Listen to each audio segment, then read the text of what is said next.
বিএনপির জাতীয় নির্বাহী কমিটির খুলনা বিভাগীয় ভারপ্রাপ্ত সাংগঠনিক সম্পাদক অনিন্দ ইসলাম অমিত বলেছেন, দেশে গণতন্ত্র ফেরাতে হাজার হাজার ছাত্র জনতা বুকের তাজা রক্ত ঢেলে দেশকে ফ্যাসিবাদ মুক্ত করেছে। এখন কোনো অজুহাতে নির্বাচন পেছানো যাবে না। অমিত বলেছেন, স্বৈরাচার বিরোধী দীর্ঘ আন্দোলনে শহীদ, আহত, নির্যাতিত, গুম হয়ে যাওয়া নেতাকর্মীদের ঋণ শোধ হওয়ার নয়।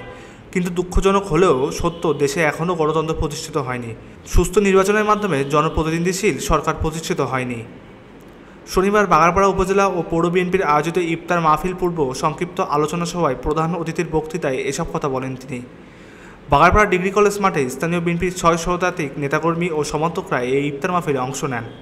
ইফতার পূর্ব আলোচনা সভায় সভাপতিত্ব করেন বাগারপাড়া উপজেলা বিএনপির সভাপতি তানিয়া ইসলাম সুমি। বিশেষ অতিথি হিসেবে বক্তব্য রাখেন বিএনপির জাতীয় নির্বাহী কমিটির সদস্য টি এস আইয়ুব ও জেলা বিএনপির সভাপতি সৈয়দ সাবিরুল হক সাবু।